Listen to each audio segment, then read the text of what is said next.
नमस्कार साथियों, current affairs में आपका स्वागत है। नॉर्वेजियन नोबेल कमेटी ने वर्ष 2025 के नोबेल शांति पुरस्कार देने की घोषणा कर दी है। आज इस वीडियो के जरिए हम ये जानने की कोशिश करेंगे कि वर्ष 2025 का नोबेल शांति पुरस्कार किसे मिला है और क्यों मिला है। तो सबसे पहले जानते हैं कि वर्ष 2025 का नोबेल शांति पुरस्कार किसे देने की घोषणा की गई है।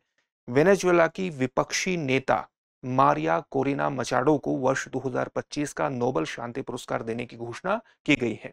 ये महिला की एक सामान्य तस्वीर है, विपक्षी नेता है जिनका नाम है मारिया कोरिना मचाडो। क्यों ये पुरस्कार प्रदान किया गया है? इनके वेनेजुएला में लोकतांत्रिक शासन की स्थापना के प्रयासों को मद्देनजर रखते हुए ये पुरस्कार देने की घोषणा की गई है। इनका लगातार प्रयास रहा है कि वेनेजुएला को तानाशाही शासन से लोकतंत्र की तरफ, शांतिपूर्ण प्रयासों की तरफ ले जाया जाए और इनके इन्हीं प्रयासों के कारण इनको सराहा जाता है और इनके इन प्रयासों को सराहे जाने के कारण, या आप कह सकते हैं कि इन्हीं प्रयासों की वजह से वर्ष 2025 के नोबेल शांति पुरस्कार से इन्हें नवाजे जाने की घोषणा की गई है। इनके प्रयास कितने महत्वपूर्ण हैं, इसके लिए जरूरी है कि आप वेनेजुएला की एक सामान्य स्थिति पर दृष्टि डालें। ये वेनेजुएला की एक सामान्य तस्वीर है। दक्षिण अमेरिका का एक महत्वपूर्ण देश है, लैटिन अमेरिका के देश के रूप में भी आप इसको परिभाषित कर सकते हैं। यहाँ एक बड़े नक्शे में आप इसकी तस्वीर देखेंगे, ये कोलंबिया है। यहाँ ये मध्य अमेरिकी देश है, ये मैक्सिको, और मैक्सिको के ऊपर कौन सा देश है? अमेरिका स्थित है। वर्ष 1990 के दशक तक सामान्यतः यहाँ एक लोकतांत्रिक शासन के अंतर्गत वेनेजुएला था। लोकतांत्रिक शासन की प्रस्थापना यहाँ सामान्यतः मौजूद थी। लेकिन 1999 में ऐसा माना जाता है कि जब ह्यूगो शावेज यहाँ के राष्ट्रपति बने, उसके बाद यहाँ की लोकतांत्रिक संस्थाओं में निरंतर एक पतन की स्थिति रही। लोकतांत्रिक संस्थाओं की जब पतन की स्थिति उभरी तो धीरे धीरे आर्थिक स्ट्रक्चर भी चरमराने लगा। इस देश का काफी बड़ा जनसंख्या का हिस्सा गरीबी रेखा में एक तरह से प्रवेश करता चला गया।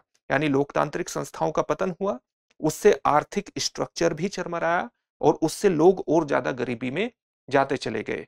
आप इसका अंदाजा इस बात से भी लगा सकते हैं कि पिछले कुछ समय में ही काफी बहुत बड़ी संख्या में वेनेजुएला के लोग वेनेजुएला छोड़ करके जा चुके हैं। लगभग उसका आंकड़ा 8 मिलियन के आसपास है। पिछले 1-2 सालों की ही ये स्थिति है। पिछले 1-2 सालों में ये स्थिति किस प्रकार से आई? ह्यूगो शावेज की जो मृत्यु है वो वर्ष 2013 में हो गई, लेकिन इसके बाद इन्हीं के समर्थक निकोलस माडुरो सत्ता में आए और निकोलस माडुरो की को जनता का उतना समर्थन हासिल नहीं था जितना ह्यूगो शावेज को था। लेकिन निकोलस माडुरो पर आरोप है कि उन्होंने सत्ता की मशीनरी का इस्तेमाल करके चुनावी धांधली को बढ़ावा दिया, चुनाव में धांधली की, और वो लगातार सत्ता में बने रहे। खासतौर से वर्ष 2024 के जो चुनाव थे उसमें धांधली के बहुत बड़े आरोप हैं, अंतर्राष्ट्रीय स्तर पर आरोप हैं। और साथ ही वर्ष 2024 के चुनाव लड़ने के लिए विपक्ष की ये जो नेता है मारिया कोरिना मचाडो, इनको अयोग्य भी घोषित किया गया था। इन्होंने लगातार प्रयास किया है कि वेनेजुएला तानाशाही शासन से बाहर निकले, लोकतांत्रिक शासन की तरफ बढ़े और शांतिपूर्ण तरीके से बढ़े। लगभग 1 साल तक, ये पिछले 1 साल से आप ये कह सकते हैं कि छिपकर रह रही हैं, लेकिन देश में ही रह रही हैं। इनके इसी साहस को सराहा गया है नोबेल शांति पुरस्कार देकर के। साथ ही इनके द्वारा एक महत्वपूर्ण संगठन की भी स्थापना की गई थी, जिसको आप सुमिट संगठन, या इसके प्रोनाउंसिएशन में अंतर हो सकता है क्योंकि लैटिन अमेरिकी देश है, वहां पर प्रोनाउंसिएशन में थोड़ा सा अंतर भी हो सकता है। तो इनके द्वारा एक सुमिट संगठन स्थापित किया गया जो लगातार काम करता है, लोकतांत्रिक अधिकारों के लिए काम करता है। वेनेजुएला में लोकतांत्रिक अधिकारों के लिए काम करता है, लोकतंत्र के लिए काम करता है। चुनाव पर निगरानी रखने की भी कोशिश की जाती है इसके द्वारा, ताकि वहां पर चुनाव में किसी प्रकार की धांधली ना हो, और इस प्रकार से शांतिपूर्ण तरीके से इसके द्वारा प्रयास किए जाते हैं। तो आप देख सकते हैं कि इनके द्वारा एक महत्वपूर्ण संगठन की भी स्थापना की गई जो लगातार कोशिश कर रहा है कि वेनेजुएला में लोकतांत्रिक शासन ही स्थापित हो। साथ ही मारिया कोरिना मचाडो ने लगातार न्यायपालिका की स्वतंत्रता, मानवाधिकार जैसे मुद्दों को भी उठाया है, ताकि लोगों के अधिकारों, जो नागरिक अधिकार हैं कि जो किसी भी देश के नागरिक को प्राप्त होना चाहिए, वो वेनेजुएला के नागरिकों को भी प्राप्त हो, उन्हें स्वतंत्रता प्राप्त हो। मुक्त और निष्पक्ष चुनावों की इन्होंने लगातार वकालत की है, ताकि मुक्त और निष्पक्ष चुनाव के माध्यम से जनता के फैसले पर आधारित सरकार वेनेजुएला में स्थापित हो और उसी के हिसाब से शासन चले। इन्हीं प्रयासों को सराहा गया है इनको नोबेल शांति पुरस्कार से नवाज करके। तो एक सामान्य स्थिति पर भी हमने बात कर ली। अब एक क्वेश्चन इससे संबंधित देखेंगे जिसका उत्तर आपको कमेंट बॉक्स में कमेंट करके देना है, लेकिन उससे पहले आपके लिए एक महत्वपूर्ण सूचना है। इस दिवाली के अवसर पर दृष्टि संस्थान आपके लिए खास अवसर लेकर के आया है, आपके लिए खास तोहफा लेकर के आया है। तोहफा क्या है?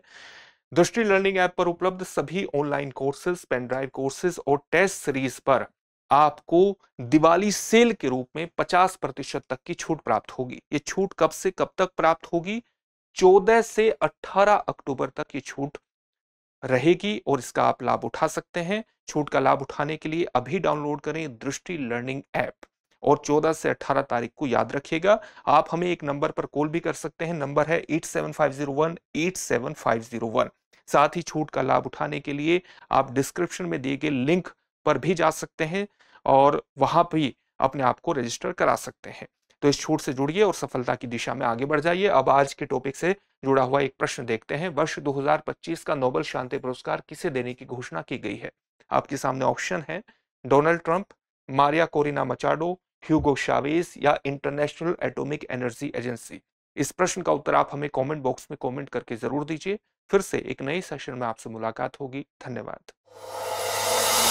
अब एग्जाम की तैयारी को और बेहतर करने के लिए हमारे चैनल को लाइक, शेयर और सब्सक्राइब करना ना भूलें।